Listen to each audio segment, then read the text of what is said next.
Election year का budget पेश हुआ है। इनफैक्ट कांग्रेस का आखिरी बजट है ये, 5th बजट, एंड कांग्रेस काफी खुश नजर आ रही है क्योंकि इसमें सारे वर्गों को ध्यान में रखा गया है, ऐसा मानना है चीफ मिनिस्टर भूपेश बघेल का। हमारे साथ वो खुद जुड़ रहे हैं।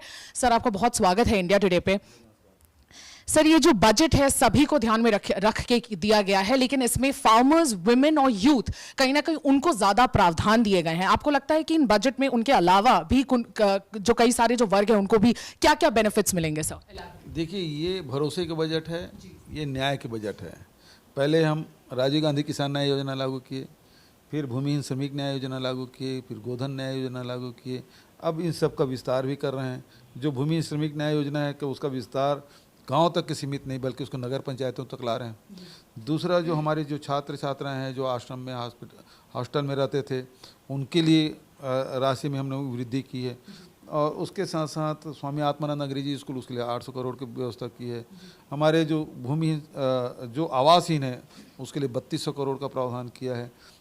जो पेंशनधारी है उसमें हमने वृद्धि की। आंगनबाड़ी कार्यकर्ता है, आशा वर्कर है, और कोटवार है, होमगार्ड है, पटेल है, इसके मानदेय और उसके वेतन में वृद्धि हम लोगों ने की है। और स्वास्थ्य के क्षेत्र में भी देखिए 4 मेडिकल कॉलेज हमने उसमें स्वीकृत किया है, उसके लिए भी 200 करोड़ का बजट में प्रावधान किया है। और उसके साथ साथ संस्कृति की भी आप देखेंगे कि हमारे यहाँ राजिम का जो मेला है, पुण्य मेला, वो बहुत बड़ा होता है, उसके लिए भी विस्तार करने की बात हमने की। रामायण के मंचन के लिए हमने किया है, रामलीला के लिए भी हमने किया है।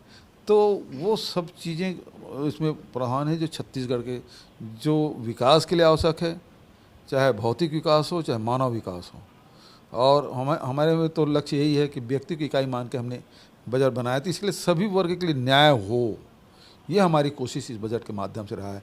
और इस बजट की खासियत ये है कि अभी तक के ये सरप्लस बजट है।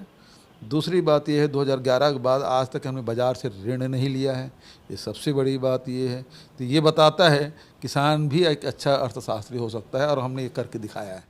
सर, बीजेपी ने लगातार ये बात को मेंटेन किया है और कहा है कि हम कर्ज में डूबी हुई सरकार है। उसमें आपने आज उनके सारे गलतफहमियों को दूर करते हुए ये कहा कि अभी तक एक भी मार्केट से पैसा नहीं लिया गया है। सर, उसके बारे में जरा। तो ये तो आरबीआई से पता कर सकते हैं, मार्केट से पता कर सकते हैं। हमने बांड फ्लोट नहीं किया और बाजार से ऋण नहीं लिया है। अब इसको कोई चुनौती दे ले और सिद्ध करे कि हमने बाजार से ऋण लिया है। आज 6 मार्च है और हमने ऋण एक भी पैसा नहीं लिया है। और पहली बार वो 2011 से लेकर 2011-12 से लेकर आज तक के पहले वित्तीय वर्ष है जिसमें हमने ऋण नहीं लिया। और FRBM एक्ट के तहत हमारे 2.99 है, जबकि 3% अलाउ करता है, उसके सीमा में भी है। और विकास कार्य के लिए हमने कोई कसर नहीं छोड़ा, सबकी व्यवस्था भी की है। तो ये बजट बहुत संतुलित है, सभी वर्गों के लिए न्याय है, चाहे शहर हो, चाहे गांव हो, चाहे आदिवासी अंचल हो, चाहे शिक्षा हो, स्वास्थ्य हो, रोजगार हो। बेरोजगारी भत्ता भी 2500 रुपया हमने दिया है, उसके बाद ट्रेनिंग की भी व्यवस्था हम उसमें कर रहे हैं।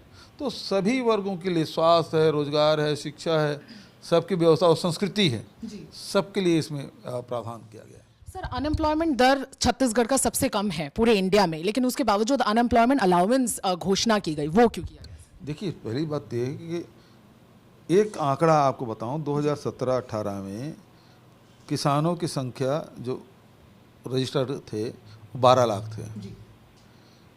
धान बेचते थे 56 लाख मीट्रिक टन।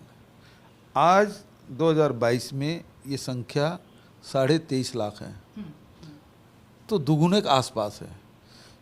जो धान है वो 56 लाख की जगह 107 लाख मीट्रिक टन, मतलब ये भी दुगुने के आसपास है। इसका मतलब ये है कि गांव की तरफ लोग लौटे हैं, रिवर्स माइग्रेशन हुआ है, तो रोजगार के अवसर बढ़े हैं। किसानी अब आय के मतलब लाभ का धंधा हो गया है। हमारे गौ पालक हैं, हमारे अब डेयरी की संख्या भी वृद्धि हुई है, हमने गोबर खरीदना शुरू किया है। और उसके साथ साथ बहुत सारी और गतिविधियाँ, प्राकृतिक पेंट भी बना रहे हैं, बिजली उत्पादन भी कर रहे हैं। और उसके साथ लघु उपज 3/4 देश का हम खरीदते हैं और उसका वैल्यू एडिशन कर रहे हैं, तो कितने लोगों को रोजगार मिल रहा है। तो ये बताता है कि अब गांव में लोग अब कर्ज में लदे हुए नहीं हैं, बल्कि सबके पास आय के साधन बनते जा रहे हैं। इस कारण से बेरोजगारी दर लगातार हमारे यहाँ कम है। फिर भी जो पढ़े लिखे लोग हैं जो बच गए हैं तो उनके लिए भी अवसर है, और उसको केवल बेरोजगारी भत्ता नहीं देंगे, उसको ट्रेनिंग भी देंगे ताकि आगे चल के उसके पास रोजगार हाथ में हो। सर, आपने Ram festival, Ram international festival की आपने घोषणा की और आपने कहा कि उसके लिए भी बजट एलोकेशन किया गया है, प्लस राम वनगमन पथ उसके लिए भी अलग से। तो सर, राम के थ्रू इलेक्शन का रास्ता? देखिए, हमारे यहाँ आदिवासी बड़ी संख्या में 32% आदिवासी हैं। हर साल मतलब अंतर्राष्ट्रीय राष्ट्रीय आदिवासी नृत्य महोत्सव करते हैं। पूरा दुनिया में कहीं नहीं होता, केवल छत्तीसगढ़ में हो रहा है और 3 साल से लगातार कर रहे हैं। कोरोना काल में 1 साल बंद हुआ, बचत तो लगातार कर ही रहे हैं।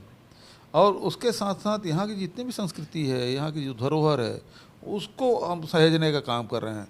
रामायण भी घर घर में पढ़ा जाता है। यहाँ राम वनगमन किए थे वनवास काल में, तो उसको भी हम उभारने का काम किए। 3 जगह राम की मूर्ति भी लगा चुके हैं, 4थी जगह भी लगा रहे हैं। तो पर्यटन को भी विकास दे रहे हैं। तो हमारी कोशिश यही है, और जो चीज़ें यहाँ हो रही है उसको हम बढ़ावा देने, संरक्षित कर रहे हैं। तो किसी को तकलीफ नहीं होना चाहिए। केवल चुनाव की नज़र से वोट मांगने के हिसाब से हम नहीं कर रहे हैं। लेकिन छत्तीसगढ़ पहले नक्सलगढ़ के नाम से जाना जाता था, अब तो छत्तीसगढ़ बहुत सारे कारणों से जाना जाता है। ये हमारी उपलब्धि।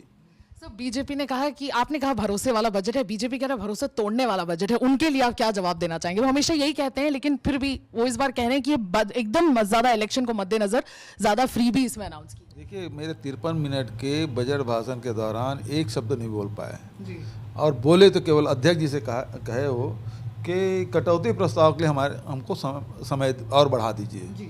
इसके अलावा कुछ नहीं बोल पाए। उसके बोलने के लिए कुछ रहा नहीं। तो इसलिए उसका दिल बैठ भी गया, टूट भी गया है। उम्मीद अब रही नहीं। बिल्कुल, बीजेपी के पास कोई उम्मीद रही नहीं, इसीलिए इसे कहा जा रहा है भरोसा तोड़ने वाला बजट। लेकिन कांग्रेस इस स्टैंड पे बहुत फर्म है कि ये भरोसे वाला बजट ही है, और इसमें सारे वर्गों को ध्यान में रखकर इस बजट को बहुत प्रॉपर्ली क्यूरेट किया गया है। मैं सुमी राजोपन, वीडियो जर्नलिस्ट राघवेंद्र के साथ, छत्तीसगढ़ से आज तक।